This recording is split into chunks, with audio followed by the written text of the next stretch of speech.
I'm Steve Dudash, IHT Wealth Management. Welcome to this week's Wealthcast. All right, guys, here's the, it's been a while. Yeah, I know. It's not this week's Wealthcast. It's probably this month, if not longer. I apologize, and as you can tell, I'm in my house right now. It's been a weird world for us all. I'm sick of Zoom, sick of virtual calls. I want to get back to normal. And frankly, I think most of us are starting to get back to normal to various degrees, which is nice.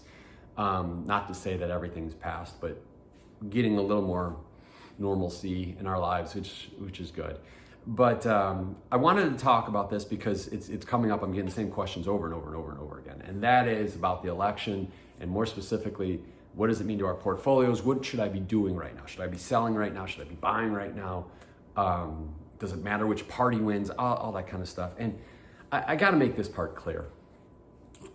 It doesn't matter who wins. It does for a lot of other reasons, but when it comes to the markets and the investments, it just doesn't.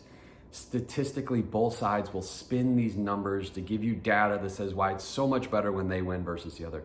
It's not true. They are just taking sample sizes and specific data points that make them look good, make the other side look bad. I can give you lots of data to make both sides look good, and I can give you lots of data that makes both sides look bad.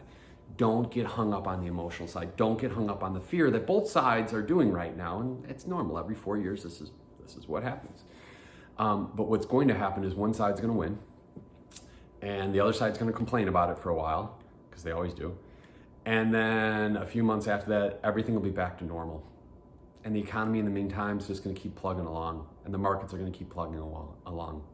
It's how it works every time, and it'll happen again this time. This time is not different, no matter how many times people will say how different it is. This time it's not.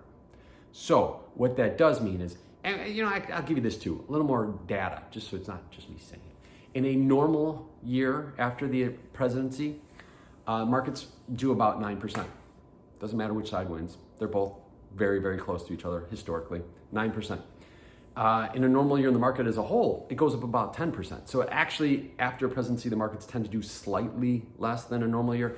That's really just a function of a little bit more unknown and some change and things that go along those lines. But frankly, it's a negligible amount anyway.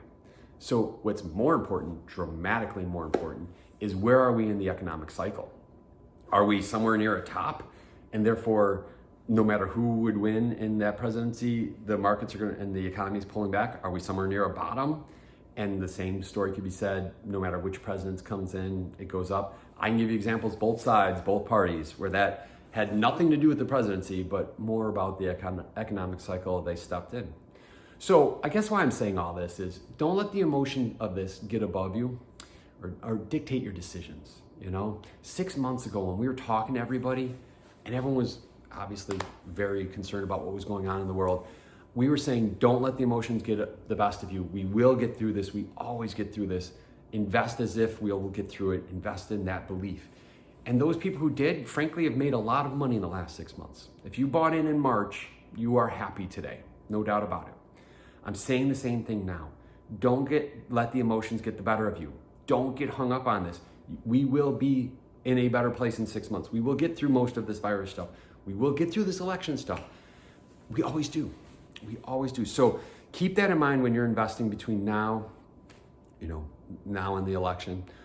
And certainly when you're making any investment decision, you should really focus on the facts and eliminate as much of the emotion as you possibly can. So I hope this helps. Call me, email us anytime. We will be talking more often, I promise. And I will be out of my house at some point too, I promise. But have a nice week. Hopefully I'll be seeing you before then, but take care.